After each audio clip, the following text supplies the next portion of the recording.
رب العالمين والصلاة والسلام على رسول الله الكريم سيدنا محمد الأمين وعلى آله وصحبه أجمعين وبعد فأحييكم بتحية الإسلام الخالدة السلام عليكم ورحمة الله وبركاته.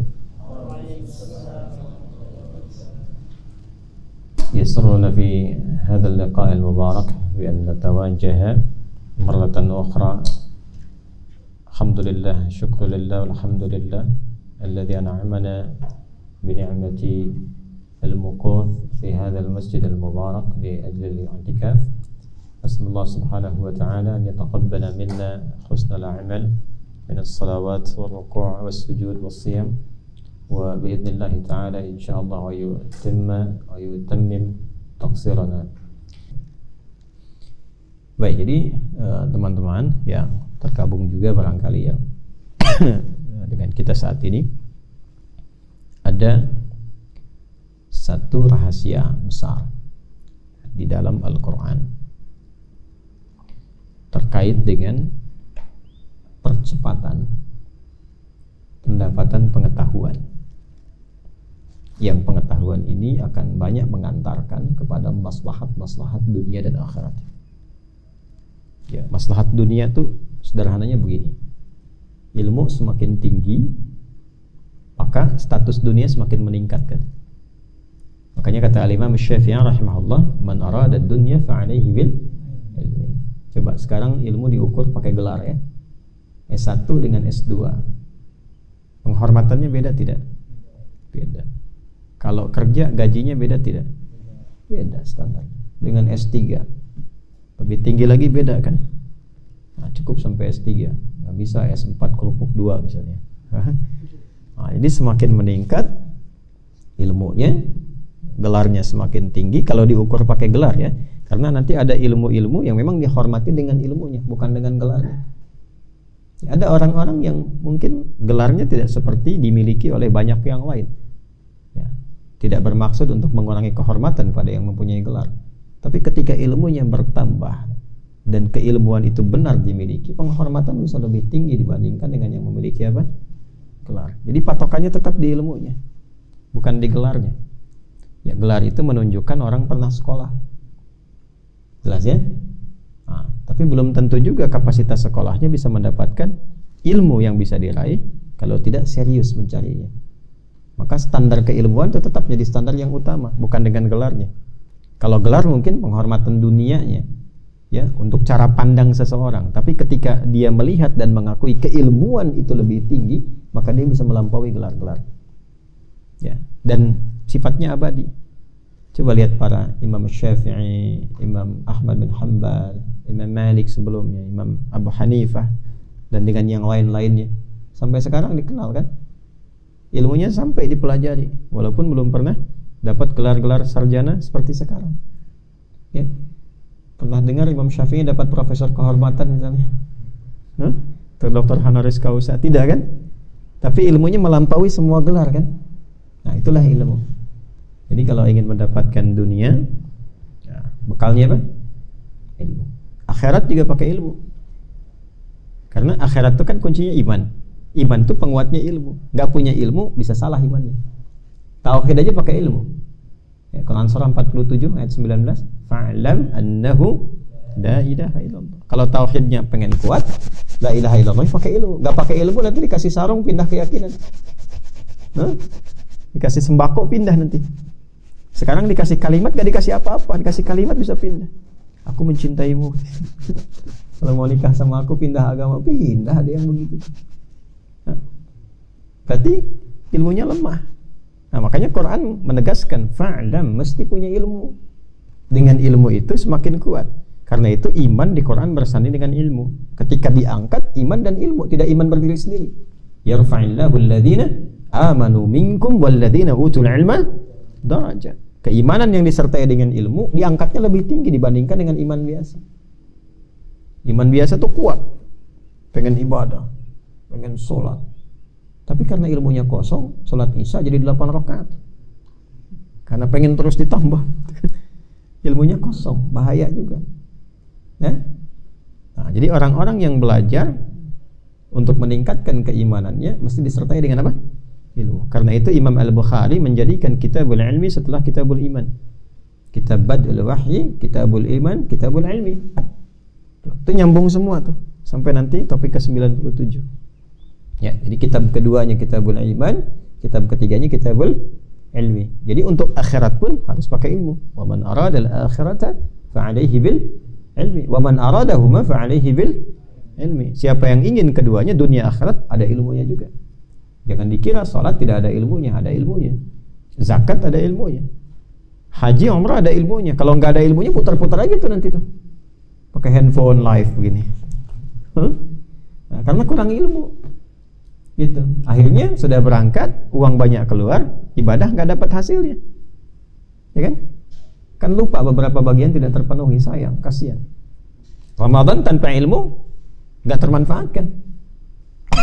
Kalau tidak tahu setiap malam Ramadan itu ada keutamaan, nggak akan bangun Ramadan itu. Makan pop mie aja di luar itu. Ya, makan roti, makan mie, makan macam-macam di luar itu. Nggak akan hidup karena nggak tahu. Kalau tahu pasti dikejar. Ya. Antum kalau diinfokan di satu masjid di depan tuh setiap malam i'tikaf dapat 1 juta. Kejar nggak? Ya, kejar nggak apa-apa, kejar aja gitu kan ke sana.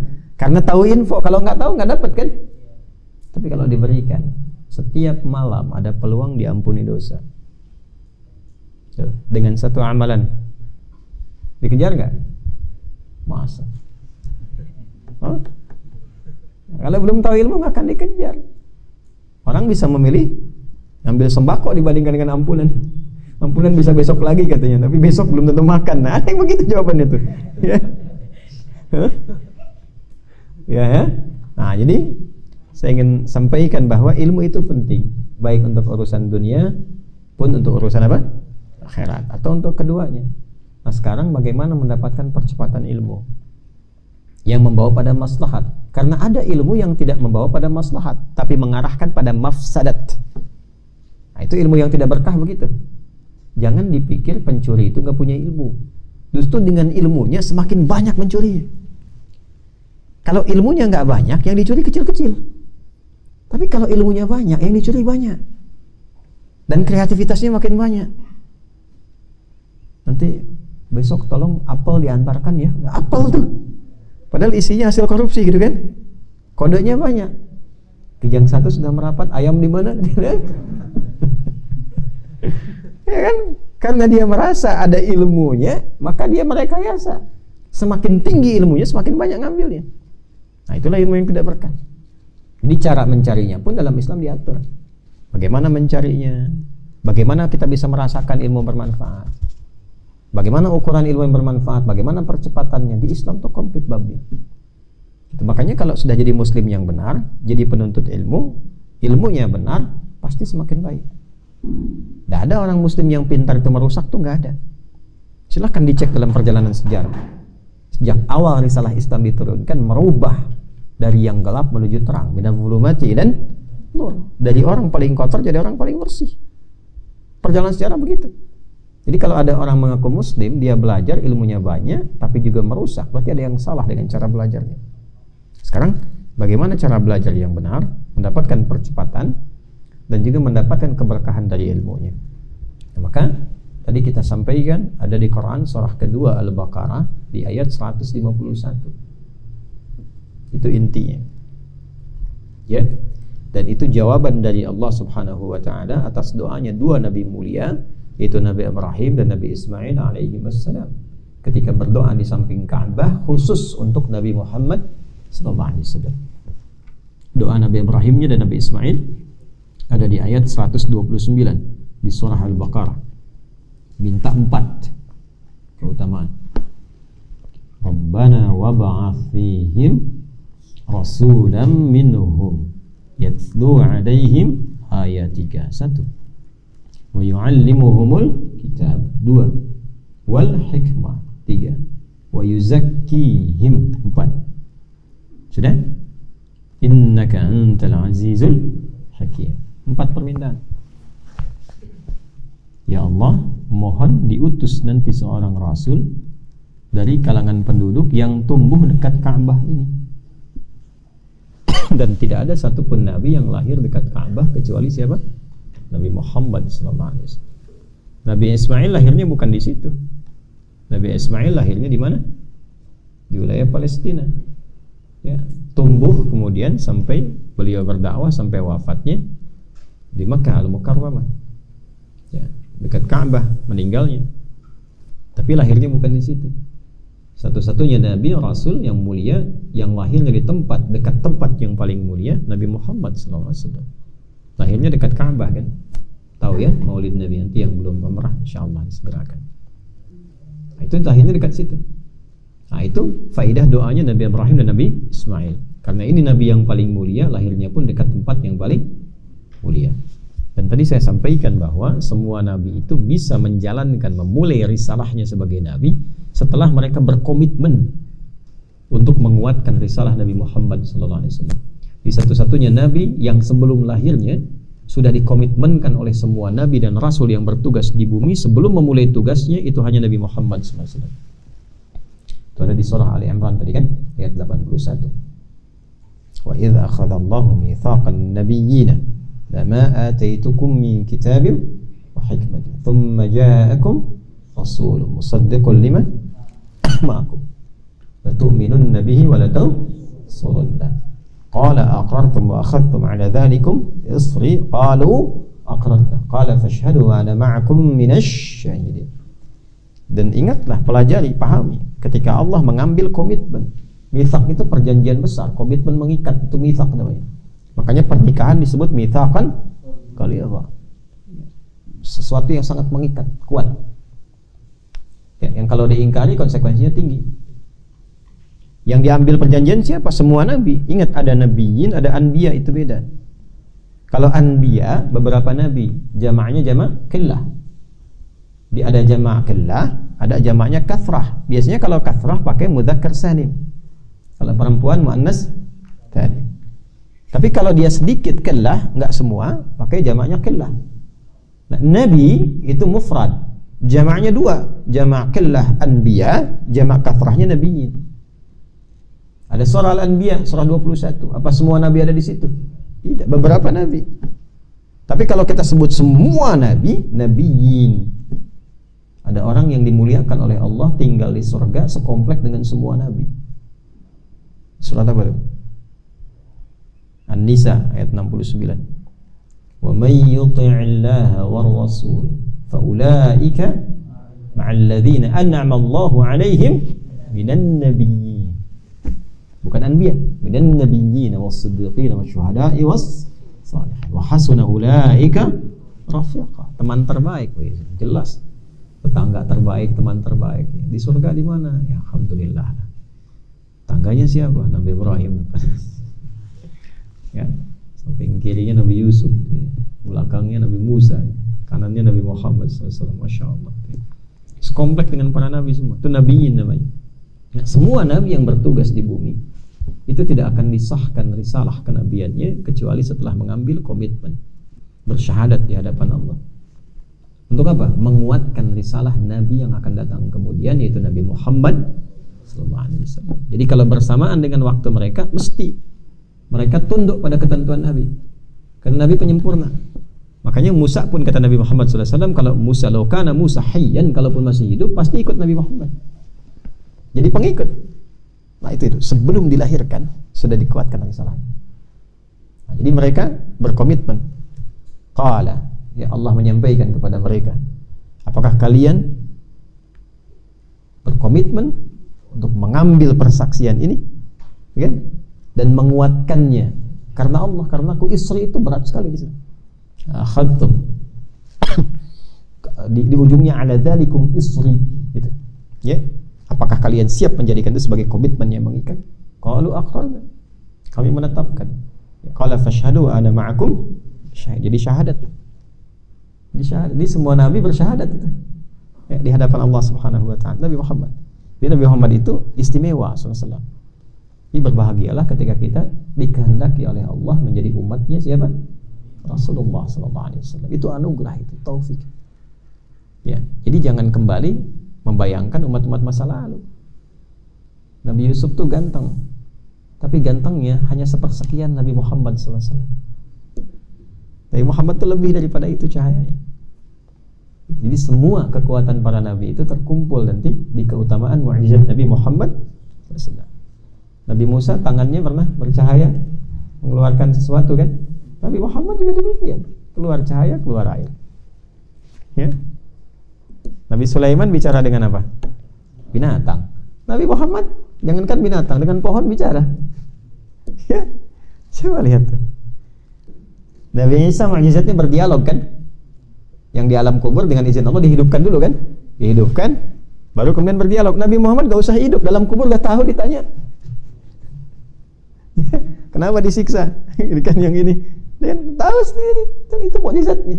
Jadi jangan dikira biasa, nggak biasa. Semua akumulasi kenabian orang-orang dahulu itu, nabi-nabi sebelumnya, akumulasi mukjizatnya ya terhimpun kemuliaannya di siapa? Muhammad SAW.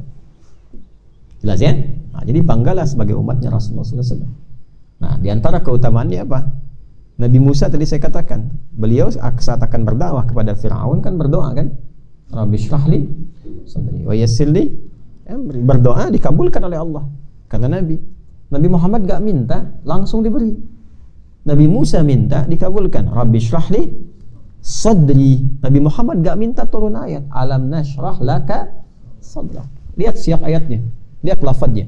Rabbi syrahli sadri alam nashrah laka sadrak.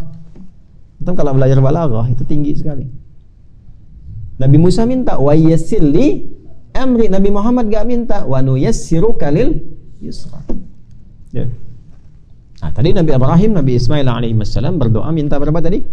4 di Al-Baqarah 129. Yatlu alaihim ayatika wa yu'allimuhumul kitab wal hikmah wa yuzakki. Minta 4, dijawab berapa? 5 jawabannya. Coba lihat, 2 nabi mulia minta 4 untuk Rasulullah, Allah berkehendak jawabnya 5. Nah, dijawablah di Al-Baqarah ayat 151. Ya, kama arsalna fiikum rasulan minkum. Langsung dijawab per kalimat. Coba, mintanya Rabbana wa ba'ats fihim rasulan minhum. Per kalimat ini langsung dijawab. Kama arsalna fiikum rasulan minkum. Tuh. Selanjutnya, mintanya yatlu alaihim ayatika. Dijawab. Yatlu alaikum ayatina. Ya, kemudian yang selanjutnya wa yu'allimuhumul kitaba wal hikmah wa yuzakkihim. Dijawab.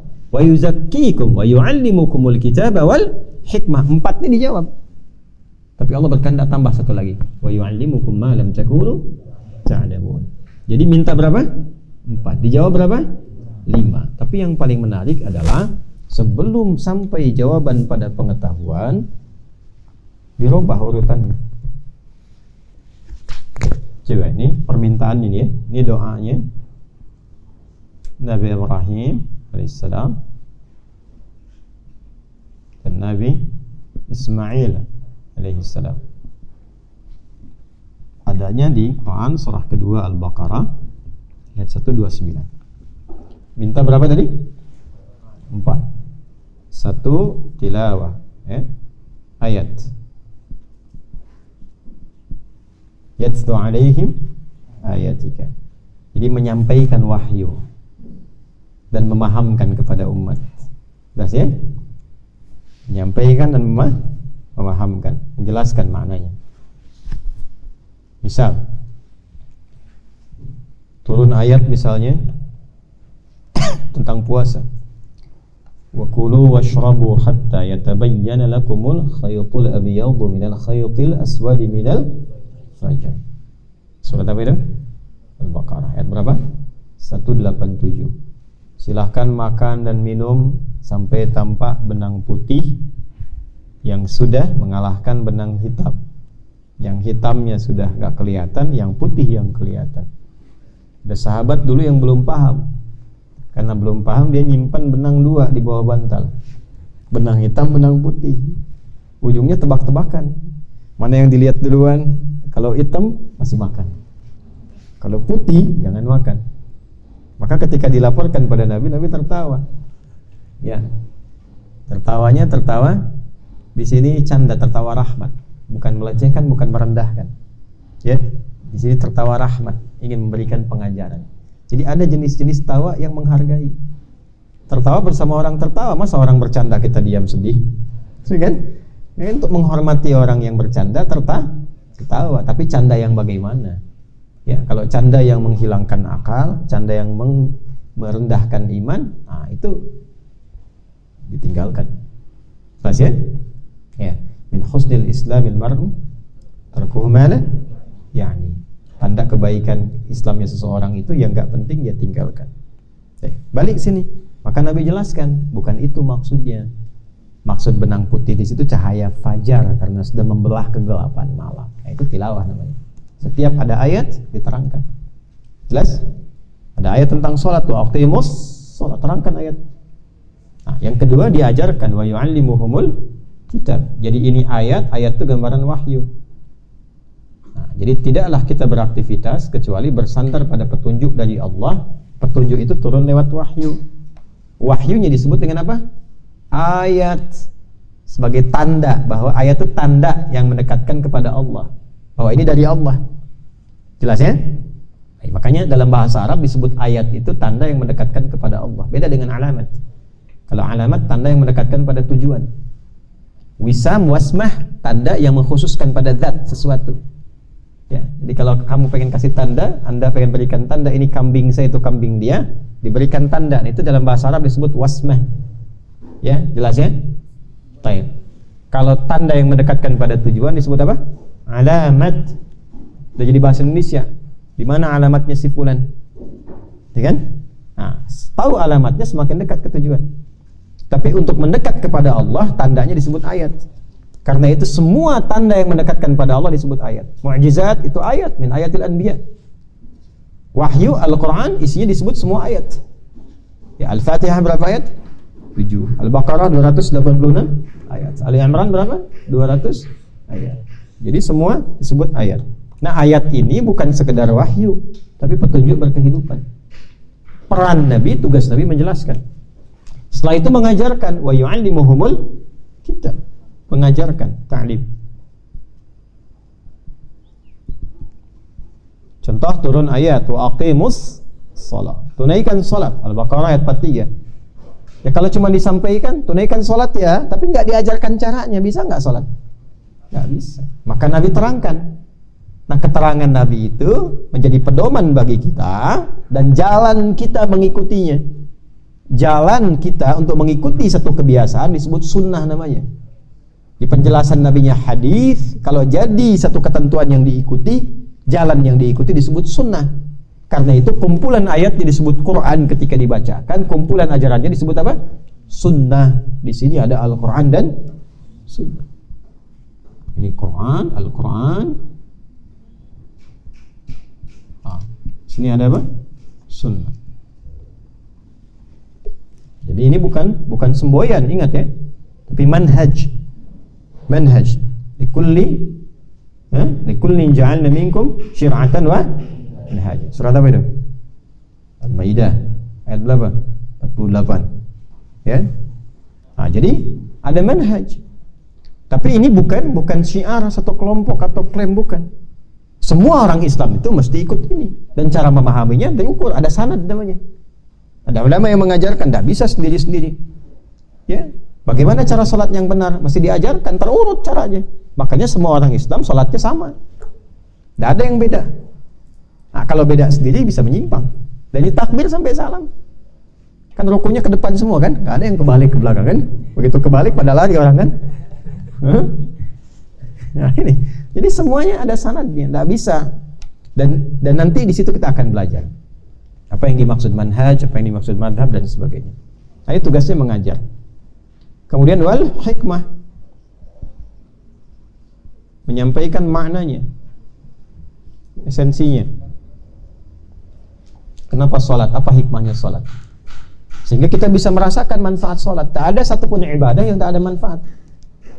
Makanya semua ibadah itu diikat dengan hikmah. Coba kalau kita misalnya ingin tahu bagaimana seseorang dipandang berhasil sholat, ukurannya kan dua, ya kan? Ukuran syariat, ukuran manhaj itu. Ukuran syariat benarnya rukun dan syarat sehingga menggugurkan kewajiban dan mendapatkan pahala sisi Allah. Jadi kalau antum cuma pengen cari pahala, ikuti rukun dan syarat. Benar rukun syarat, gugur kewajiban, dapat pahala.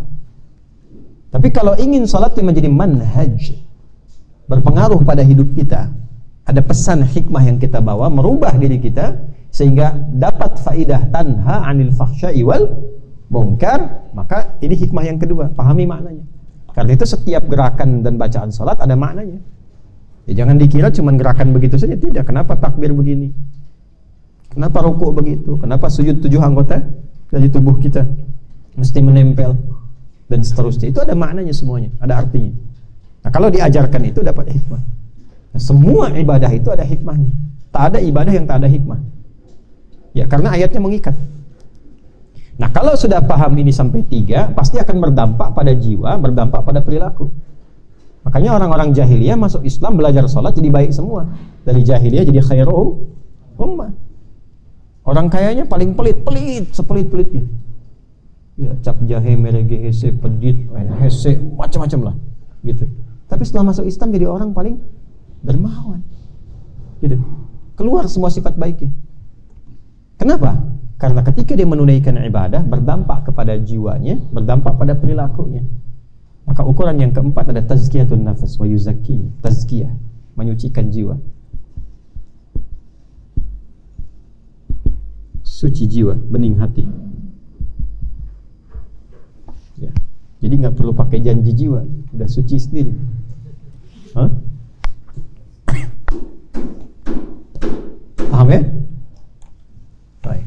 Nah, ini 4, mintanya 4. Nah, orang Islam yang benar itu semua pola hidupnya mengikuti petunjuk ini. Karena di ayat itu ada semua petunjuk hidup. Ada ayat tentang tidur? Jangankan tidur, ngantuk aja ada. Siapa yang tahu ayat ngantuk? Hah? Ayo, saya kasih clue-nya. Ali Imran. If you washi,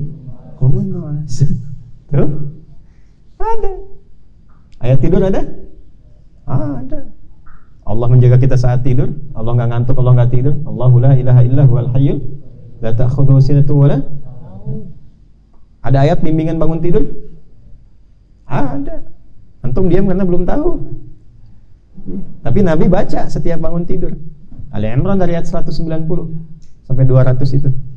Inna fi khalqis samawati wal ardi wa ikhtilafil laili wan nahari la ayatin liulil, dan seterusnya.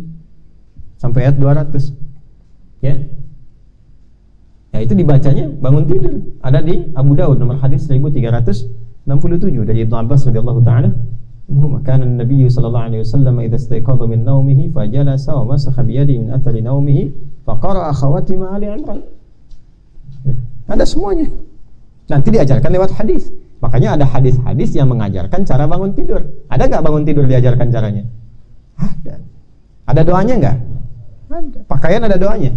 Nah, doa itu bimbingannya, bukan cuman kalimat formal menjadikan ibadah.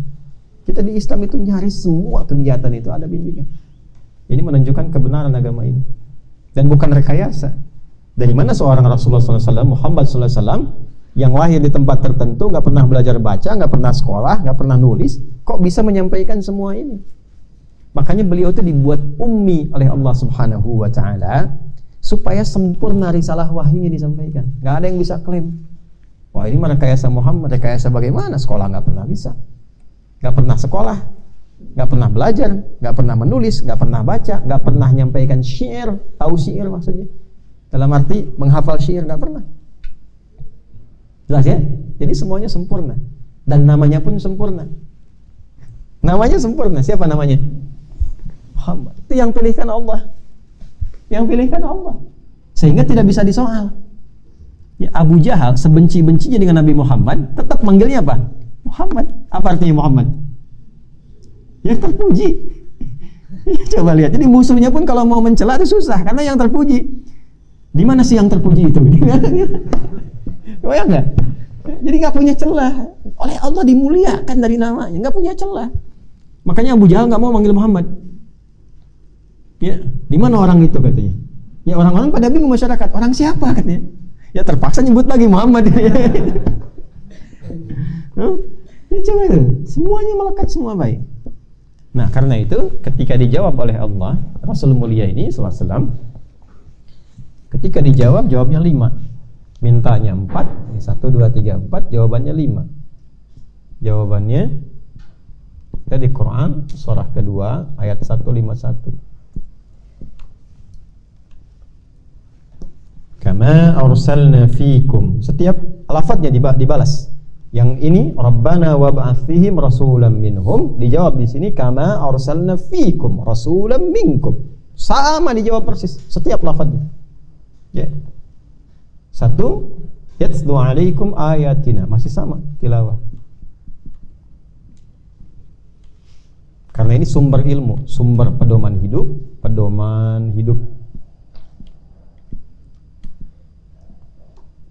Kalau sudah bicara pedoman itu, ini ada ilmu di sini, ya kan? Ada segala macam. Jelas? Tapi yang kedua urutannya berubah.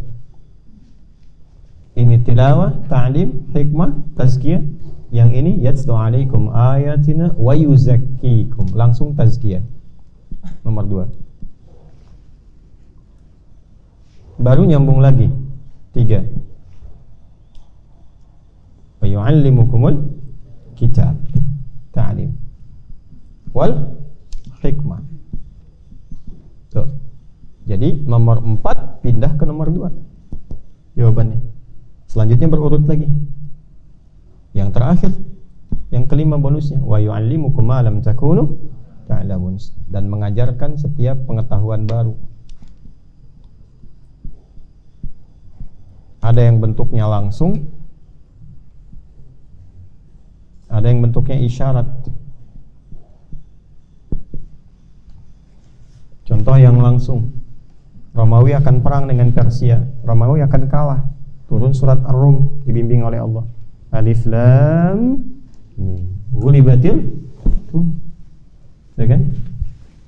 Romawi akan dikalahkan sampai tempatnya fi addal ard, di satu tempat bagian yang rendah sampaikan.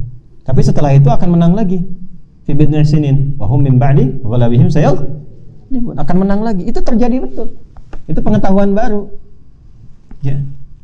Apalagi misalnya Fathu Makkah, sebelum terjadi disampaikan, inna fatahna laka fatham mubina. Nanti orang-orang akan banyak masuk Islam berbondong-bondong. Tak ada perang di situ.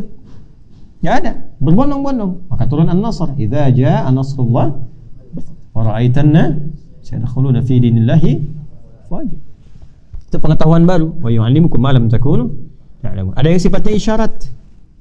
Ada isyarat misalnya tentang kebidanan, tentang proses kelahiran. Surat Al-Hajj ayat yang kelima itu, ya kan?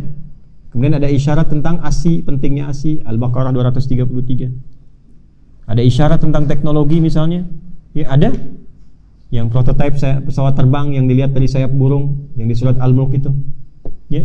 Kemudian atom ada, isyarat tentang besi di surat Al-Hadid ada, dan itu dikembangkan ulama kemudian hari. Sampai sekarang Quran itu kalau di riset pasti ada pengetahuan baru. Ya, jadi kita itu diminta oleh Al-Quran menjadi umat yang pintar, yang selalu akan selaras dengan zamannya. Jadi muslim itu pasti akan dimudahkan urusannya, karena didorong untuk pintar, sehingga semua zaman apapun bisa diatasi. Apapun itu. Makanya kalau kita jadi orang Islam yang benar, itu pasti menguasai bidang-bidang pengetahuan, apapun yang mau dipilih. Dan nanti ada turunannya, dan gak ada yang bodoh. Manusia bodoh kan cuma di lagu ya. Ada band kalau gak salah dia. Sekarang udah nggak ada ya. Nah, nanti kalian belajar. Kalau saya dulu untuk merumuskan fatwa itu, menyampaikan satu hal atau menimbang hukum itu, riset. Nggak bisa kalian coba hukum musik apa, ambil 1-2 hadis langsung keluar. Nggak bisa begitu. Hadisnya semua kumpulkan. Bahas apa itu musik, turunannya apa. Pahami tentang notasi, pahami tentang unsurnya dan sebagainya. Sejarahnya, zaman Nabi bagaimana, kenapa keluar hadis ini, kenapa keluar hadis ini, baru ditimbang. Ya, baru ketika dikumpulkan al-jam'u wa taufiq, keluarlah hukum. Nah, jadi kita untuk meriset itu dipahami semua unsur-unsur yang terkait dengannya. Sampai saya hafal notasi saya. C D F G B C G B C D F G D F G B C D B C D F G A F G A B C D E B C D F G A B C D A B C D A B C D. Oh. Tapi apakah saya bisa main alat musik? Tidak. Main gitar saya nggak bisa. Main piano nggak bisa. Karena bukan di situ. Kita hanya untuk meriset supaya tahu apa pengaruhnya ketika gitar dipetik, apa manfaatnya, apa madaratnya. Demikian yang lain. Lirik-lirik lagu saya tahu. Ya. Saya tahu, jadi kita bisa bedakan. Jadi ketika anak-anak itu menyampaikan misalnya lirik-lirik, kita paham arahnya kemana, ininya apa. Dan kita bisa menyampaikan hukum. Lagunya Adele yang lama, yang Hello misalnya, ya, Hello it's me, I was wondering, dan seterusnya itu saya hafal sampai liriknya, saya tahu. Bagaimana kita bisa menentukan hukum kalau kita nggak hafal? Nggak paham. Beda antara orang hafal, orang paham dengan orang tak hafal, orang tak paham itu lain. Tapi bukan untuk kemudian ya kita harus mengikutinya, tidak. Quran kan beda iramanya, ya kan? Chemistry-nya lain.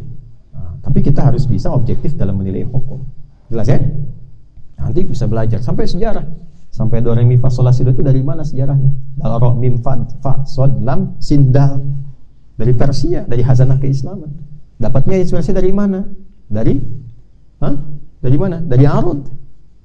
Arud itu asalnya dari Arud juga. 16 irama tuh disebut dengan bahar.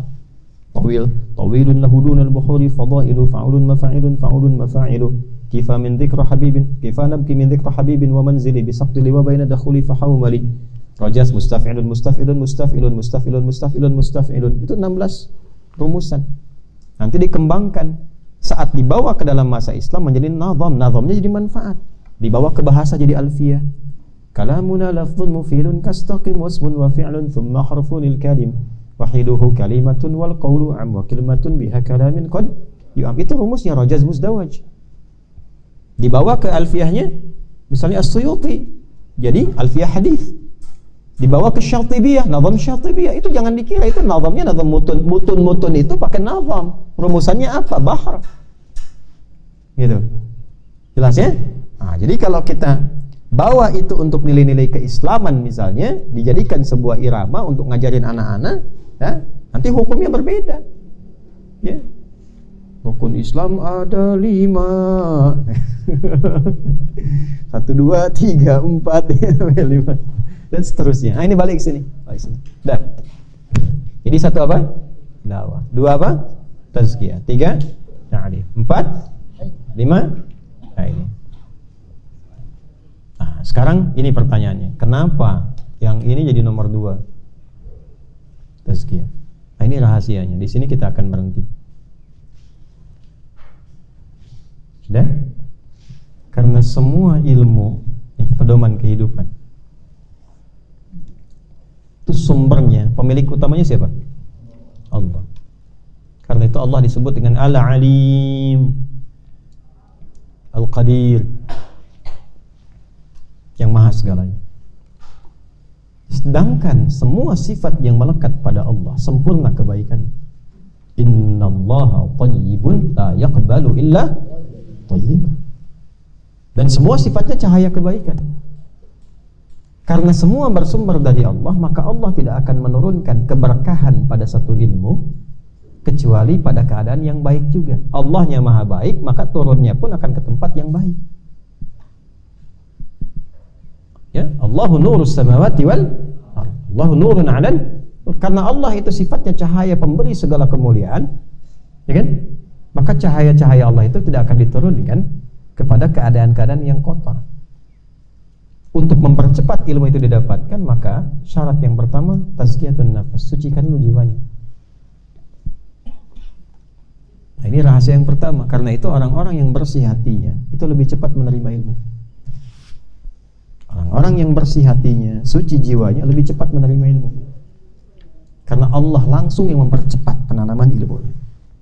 Ya, dari Allah milladunhu, itu yang disebut dengan milladuna ilma di surat Al-Kahf itu. Bukan dia nggak belajar, dia ikhtiar, tapi dipercepat oleh Allah karena kebeningan hati. Karena itu dulu para ulama kita sebelum memulai untuk belajar itu, maka yang dilakukan pertama kali tazkiyatun nafs. Dan tazkiyatun nafas itu tidak mungkin dilakukan kecuali lewat ibadah. Yang ditazkiyahkan kolbunya. Pemilik kolbu siapa? Allah. Ya muqallibal qulub, tsabbit qulubana ala dinik. Ya, din. Apa din itu? Islam. Inna dina 'indallahil Islam. Apa Islam itu? Pokoknya 5. Di hadis Muslim nomor hadis yang ke-8, an tashhada an la ilaha illallah wa anna Muhammadan Rasulullah wa tuqimas shalah wa tu'tiya wa tasuma wa tahujjal baita in istata'ta ilaihi sabila. Qala sadaqta, kata malaikat. Ya kan? 5 pokok ini isinya ibadah semua. Jadi yang disebut Islam itu kalau sudah bersyahadat, ya syahadatain dia salat. Maka salat itu bagian tazkiyatun nafas. Makanya ketika orang salat fungsinya innas salata tanha 'anil fahsya'i wal munkar. Kalau salatnya benar, jiwanya bersih. Karena itu banyak dulu orang-orang itu meningkatkan sholat. Imam Malik itu saya katakan sampai 300 rakaat. Latihan sholatnya itu. Ya, sholat itu luar biasa. Makanya di hadis-hadis Isra, itu sebelum berangkat Isra itu Nabi Muhammad SAW itu dibersihkan dulu keadaan hatinya. Dibersihkan, dicuci dengan air Zam-Zam. Itu ada di hadis Muslim. Ya. Subtopik yang ke-74, hadis nomor 163. Gitu. Jelas itu. Ya, Nabi SAW sampai menyampaikan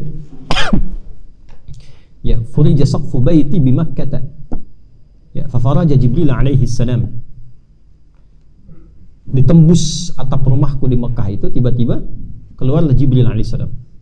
Ya. Kemudian apa yang dilakukan oleh beliau? Ya, Jibril alaihi salam menembus dadanya Nabi sallallahu alaihi wasallam fa afraghaha. Ya, kemudian mengeluarkannya, thumma jaa bi tasdin mumtali'in hikmatan ya wa imanan, yang sebelumnya dibersihkan dengan air Zam-Zam dulu. Ya, dibersihkan dengan air Zam-Zam, lalu datang dengan bejana dengan hikmah dan iman. Hikmah itu ini. Puncak pengetahuan, puncak kemuliaan. Nah, jadi sebelum Isra pun sudah diberikan tanda bahwa ibadah yang akan dihasilkan dari peristiwa Isra dan Mi'raj itu fungsinya membersihkan hati. Kalau hatinya sudah bersih, maka ilmu akan cepat datang. Ya, maka dari itu orang-orang yang belajarnya benar pasti akan berdampak pada jiwanya. Apalagi kalau memulai dengan pembersihan jiwa. Makanya nanti saat belajarnya pun ilmunya dapat, saat mengajar pun hatinya bersih. Beda orang mengajar hati bersih itu dengan belum bersih itu beda. Ya, menyampaikan risalahnya lain, cara menilai orang lain itu berbeda. Bagaimana menyampaikan pendapat, bagaimana menghargai orang lain, bagaimana meluruskan yang salah, bagaimana bersikap. Dulu Nabi itu diminta mengajar untuk menyatukan, menampilkan kasih sayang. Kenapa sekarang ada orang mengajar, menyampaikan materi dikatakan dari Nabi, tapi ternyata bisa memecah? Apa yang salah? Ya kan? Yang disampaikannya kan hadis, Quran, tapi hasilnya bisa beda. Ya, fadzakir innama anta mudzakir lasta 'alaihim bimusaitir. Kok bisa orang sekarang musaitir, bukan yudzakir? Nabi saja diminta mengingatkan, bukan menguasai. Orang sekarang rebutan jamaah. Ini jangan sampai belajar sama ustadz ini, yang ini jangan sampai begini, ini sampai begitu. Ya bagaimana ilmunya bisa dibuka? Bagaimana kalau si ustadz itu salah memfatwakan? Saya mengatakan misalnya jangan belajar sama ustadz lain ya, ini aja di sini. Lalu ketika seorang itu salah, siapa yang memperbaiki? Nah, itu bahaya. Ya. Nah, karena itu cara kita belajar dengan cara kita mengajar mesti kembali kepada Al-Quran. Dan tidak boleh berpikir yang tak baik, walaupun kepada orang yang berpikir tak baik, tetap berpikirnya baik. Ya, kita kalau sudah mendapatkan kenikmatan iman itu semua dilihatnya dengan persepsi kebaikan. Jadi kita menatap orang pun indah gitu. Jelas ya? Baik. Nah, ini rahasianya. Itu yang menjadikan semua ulama-ulama kita itu banyak meningkatkan ibadah mereka untuk tazkiyatun nafas, sehingga terjadi percepatan pengetahuan, khususnya di Ramadan. Karena itu para imam-imam itu ya kalau sudah Ramadan ya, berhenti mengajar. Mereka fokus kepada tazkiyatun nafas, ibadah. Kata Al-Imam Asy-Syafi'i itu khatam Quran sampai berapa kali? 60 kali. Tiap hari 2 kali.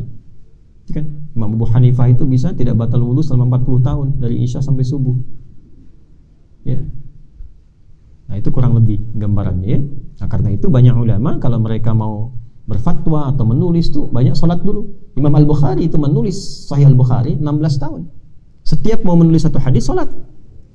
Salat di Masjidil Haram, nanti diakhiri di Masjid Nabawi. Salat dulu. Kalau tenang, nyaman, dapat taufik, nulis. Kalau belum tenang, nggak ditulis. Gitu.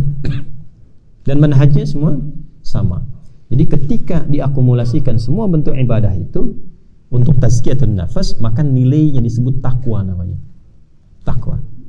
Makanya salat itu untuk mendapatkan derajat takwa kan? Dzalikal kitabu la raiba fihi hudan lil muttaqin. Siapa muttaqin di sini? Ya, yang hudan lil muttaqin, muttaqinnya siapa? Alladzina yu'minuna bil ghaibi wa yuqimunas. Kita puasa sekarang Ramadan. Apa tujuannya? La'allakum tattaqun. Ya ayyuhalladzina amanu kutiba 'alaikumus shiyam kama kutiba 'alal ladzina min qablikum la'allakum tattaqun. Orang haji, apa tujuan haji utamanya? Berbekalnya pakai apa? Takwa. Wa tazawwadu fa inna khairaz zadi taqwa. Al-Baqarah 197. Nah, ketika takwanya meningkat, apa hubungan dengan ilmu? Al-Baqarah ayat 282 di ujung ayatnya. Wattaqullaha wa yu'allimukumullah. Ketika engkau mampu meningkatkan takwa, Allah mengajarkan pengetahuan itu, termasuk pengetahuan baru. Jadi nanti ada kondisi-kondisi kalau kalian sudah mengajar, ada kondisi-kondisi yang kadang-kadang orang nanya, itu kalau nggak dapat taufik Allah, susah jawabnya. Apa antum pikir gampang jadi ulama? Nggak mudah. Ya, tak mudah. Kalau nggak dapat taufik Allah itu nggak mudah.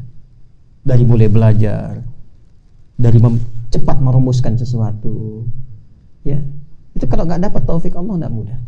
Walaupun namanya taufik misalnya, namanya udah taufik hidayah kan, tapi nggak pakai ibadah ya susah. Harus kembali ke sini. Jelas? Termasuk nanti dapat pengetahuan baru. Al-Imam Syafi'i itu pernah bolak-balik ngaji Quran sampai 300 kali untuk menemukan satu hukum.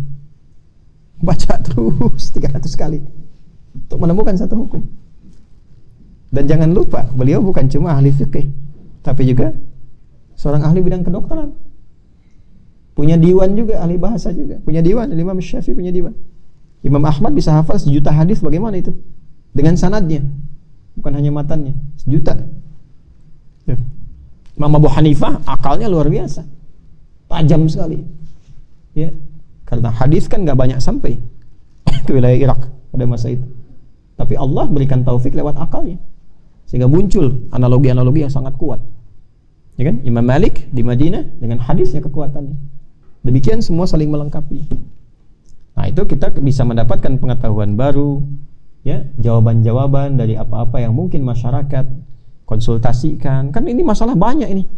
Kalau saya mengajar, yang tanya itu yang dokter, yang pengacara, ya, yang hakim, ya, yang di polisi, di tentara. Masalahnya beda-beda. Gimana kita bisa jawab kalau nggak dapat taufik Allah? Ya kan? Nah, itulah yang terakhir, wa yu'allimukum ma lam takunu ta'lamun. Termasuk masalah-masalah yang dihadapi dalam ya dinamika sosial kehidupan.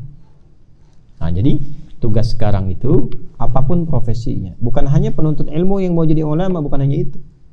Yang dagang, yang bisnis, yang karir, ya mesti dimulai dari tazkiyatun nafas. Nanti kalau nggak benar tazkiyatun nafasnya, bisa salah bisnisnya.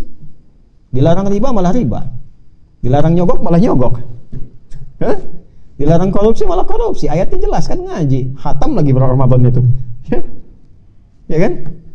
Gitu. Ya, itu yang penting untuk diketahui dengan baik. Kalau sudah tazkiyatun nafas sudah. Ya, Nabi Daud itu ketika diangkat jadi pemimpin oleh Allah, jadi raja, itu pesan pertamanya tazkiyatun nafas. Jangan ikuti pengaruh nafsumu. Tuh. Surat apa itu? Bacakan suratnya. Surat betul. Terus?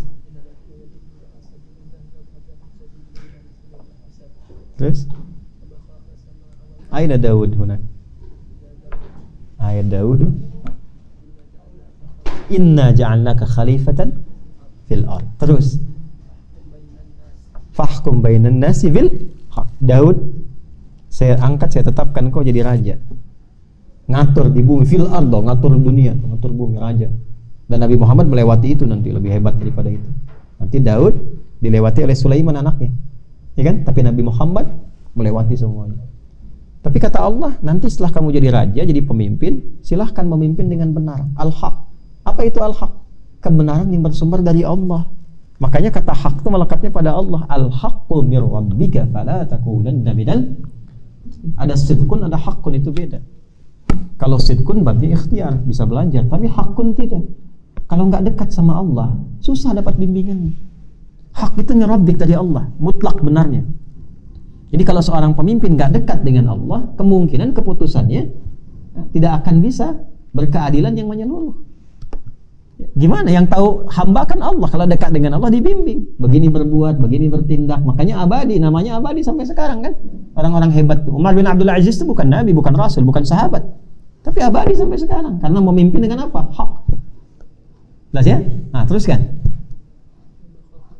Terus. Terus. Terus. Fahkum bainan nasi bil haq, teruskan dulu dari situ. Wala tattabi'il hawa. Terus? Yudillaka an sabilik. Wala tattabi'il hawa. Hawa itu kan kerjaan nafsu. Hawa itu nafsu yang belum ditazkiyah. Gitu ya? Maka nanti kalau jadi diikuti hawa yang belum ditazkiyah, jadi melewati batas. Ketika melewati batas disebut tagha. Fir'aun itu memimpin, tapi mengikuti hawa. Hawa itu nafsunya belum ditazkiyah, makanya menyimpang, melewati batas. Ketika melewati batas disebut tagha. Idhhab ila fir'auna innahu tagha. Jadi semua babnya sama, kedudukan tazkiyatun nafas. Qarun itu babnya di apa? Di harta kan? Kayaknya luar biasa. Ya, suratnya apa? Yang lain. Suratnya Al-Qasas. Ayat berapa?